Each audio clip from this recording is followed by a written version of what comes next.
Stop Crypto ATM Scams Act would cap new users at $2,000 a day.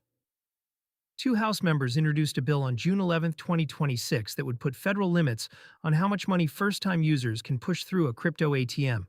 The Stop Crypto ATM Scams Act, from Representatives Maria Elvira Salazar, RFL, and Sean Casten, DIL, came to wider attention on June 15th when CoinMarketCap flagged it on X. The source basis here is the bill announcement itself and the sponsor's press materials.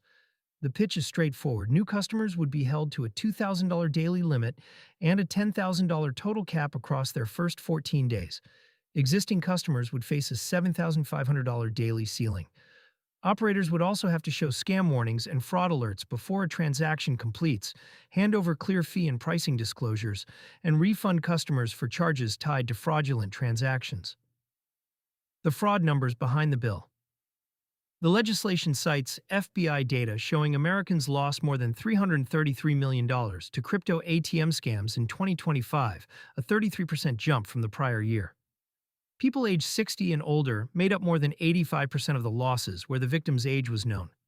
That demographic skew is the political engine of the bill. Kiosk scams often start with a phone call impersonating a bank, the IRS, or a tech support line, and end with a victim feeding cash into a machine that converts it to crypto and sends it to an address the caller controls. Crypto ATMs sit at an awkward spot in the payments stack. They take physical cash, settle on chain in minutes, and historically asked for little verification on smaller amounts. That combination is convenient for a tourist buying $80 of Bitcoin, and equally convenient for a scammer walking a panicked retiree through a $15,000 verification deposit. The daily caps are aimed squarely at the second case, without banning the machines outright. Compliance duties that look familiar to card issuers. Beyond the caps, the bill would require operators to run anti-money laundering programs, conduct customer due diligence, file suspicious activity reports, and keep transaction and kiosk location records.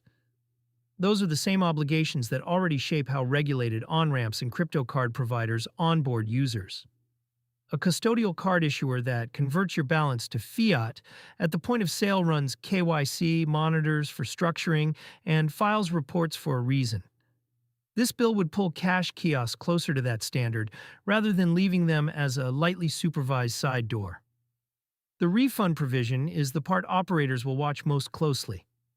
Mandating timely refunds for fraudulent charges shifts some loss back onto the kiosk business, which changes the economics of running machines in high-traffic, high-fraud locations. Federal standards would set a floor, but the bill leaves states free to layer on stricter rules.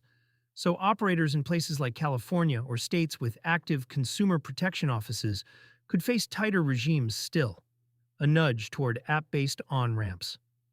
For everyday users, the practical read is that buying crypto with cash at a kiosk is getting slower and more paperwork heavy, especially in the first 2 weeks of a new account. The friction is the point. It buys time for a scam warning to register before a transfer goes out the door. That friction also tilts the field toward app-based funding. Exchange transfers, bank-linked purchases, and card top-ups already carry fraud monitoring, dispute rights, and chargeback paths that a cash kiosk cannot match. A user who funds a stablecoin spending balance through a regulated app gets reversibility and a paper trail. Cash into a machine gets neither once the transaction confirms. None of this makes the kiosks disappear, but it narrows the gap in oversight between them and the rest of the on-ramp market. The bill is at the introduction stage, not law. It still needs committee action and floor votes in both chambers, and the crypto ATM lobby has pushed back on hard caps before, arguing they punish legitimate users to stop a minority of fraud cases. Bipartisan sponsorship and a $333 million headline give it more runway than most crypto bills get. But introduction is the easy part.